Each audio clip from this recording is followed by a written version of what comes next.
start out with big tobacco, you go to asbestos, then you go to opioids, and now you're PFAS. And so you're seeing kind of the fourth generation of well-developed theories, well-financed plaintiffs' lawyers learning the lessons of the last 2 decades about how to attack corporate defendants in this area with these theories and lay on top of that class action theories. So you have very, very expert plaintiffs lawyers doing this and focusing on it. And so I'd say it's as challenging as I've ever seen in terms of the types of cases and the breadth of the cases. It's rather remarkable.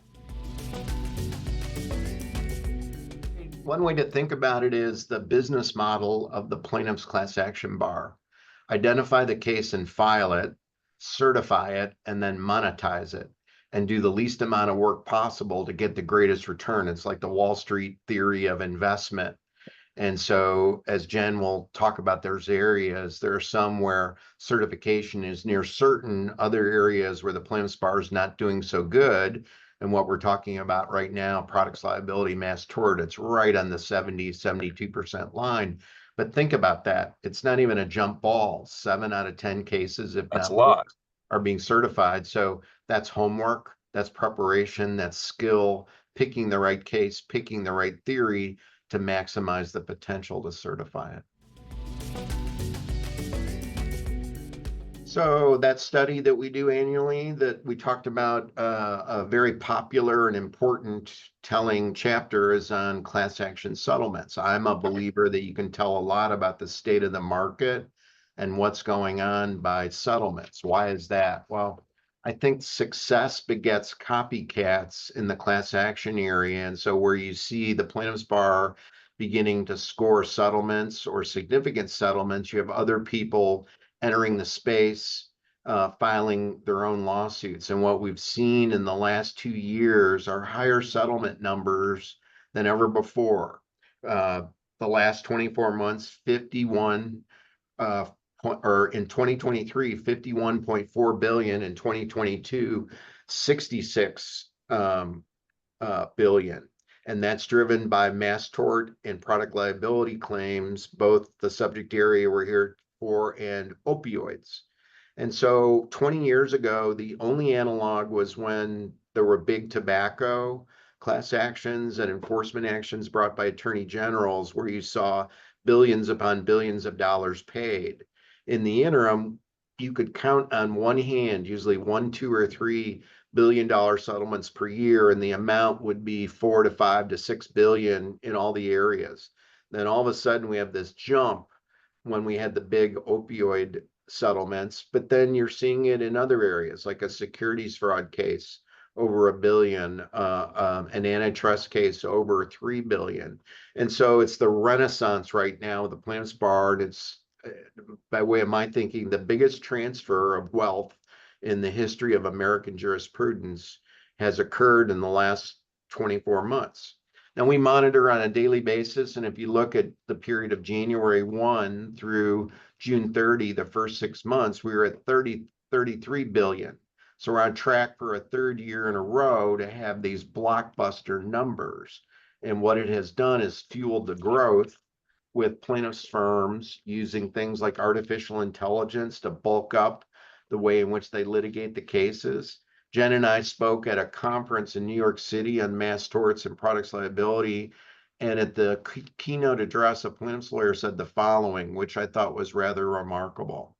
He was involved in the Camp Lejeune water cases, where it is alleged that service members were exposed to cancer-causing water pollution in the 50s, 60s, and 70s. And he said, collectively, the plaintiffs' firms had spent the following amount of money to market to potential litigants. $1.1 billion had been spent by these law firms trying to find plaintiffs to bring these cases. So we're talking about incredible sums of money that the plaintiffs' bars, getting behind these cases, advertising, trying to find people to bring these mass torts and products liability cases. I mentioned before about the iPhones, the omnipresent, news cycle of all these big cases.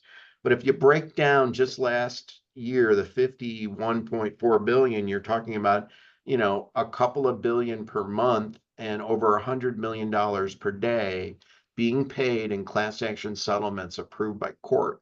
So I'd say the era that we're in right now is characterized by heightened values of class actions and exponential risk. So if you're operating in this environment, especially in those epicenters of class action litigation, you're in a very unique zone that's never existed before, that's probably not going away anytime soon. And Forever Chemicals, for whatever reason, has been identified as the next so-called opportunity of the plaintiff's bar, where they're going to be pivoting from opioids to forever chemicals. So I think you're going to see these sorts of numbers in the products liability and mass tort area for months, if not years to come.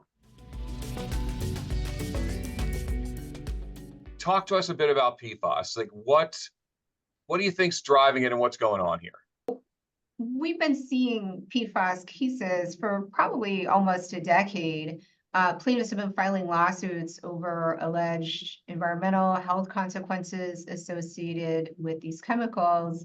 And I would say the early cases were largely against manufacturers of Teflon, other common household products. But as you mentioned, Brad, that landscape seems to be rapidly shifting. So recently, we've seen the range of lawsuits, the companies targeted, we've seen that really expand. And now we're seeing these cases brought against not only manufacturers, but other companies in the chain of commerce, including companies that use chemicals in their finished products. For example, restaurants using PFAS-containing food wrappers, packaging, retailers of PFAS-containing clothing items, and the types of plaintiffs asserting these types of claims are also expanding. We're seeing state, local governments that have begun filing lawsuits, largely over claimed contamination involving water supplies. So I think it's as the effects of PFAS, I think, become more readily available, more widely known, widely spread. That's generating some of this, as well as Jerry mentioned earlier, these huge settlements. And I think we're going to talk more about some of these PFAS settlements in particular, but those huge settlements are really inspiring more plaintiffs' lawyers to get into this space. And I think that is contributing to this expansion as well. So we've got, as we were talking about, kind of PFAS is, over 12,000 different chemicals, some complex, some simple. Once they get out into the groundwater, they move very quickly. And so if you did testing in Antarctica or, out in Alaska or in Russia, you would find PFAS in the water. You would find it likely around certain airports where firefighting foam has been used that had PFAS in it. As Janet indicated, it's found its way into a lot of household products. Why? Because it works. It's got its certain properties to it that keep water out of it. At least from the class action perspective, because many of these cases are very defensible. And some of the principles we talked about earlier in terms of plaintiffs having a hard time keeping these cases together and getting them certified certainly apply here. So plaintiffs alleging that they ingested something that caused cancer, for instance, a defendant's going to argue that, look, different class members ingested different things, different amounts of those things. Some had cancer, some didn't. They had different types of cancer. They had different interactions with other potentially cancer-causing substances. All of these things are going to lend themselves to individualized inquiries into plaintiffs' unique circumstances and unique medical histories that are going to be tools that defendants have in their kits to oppose class certification in this context. So many of these cases haven't gotten to the class certification stage because we've been talking a lot about motions to dismiss and settlements. But I think that this roadmap for how to certify and keep one of these cases together is still something that is very much a work in progress that plaintiffs, and it's going to be a big hurdle, I think, in these types of cases.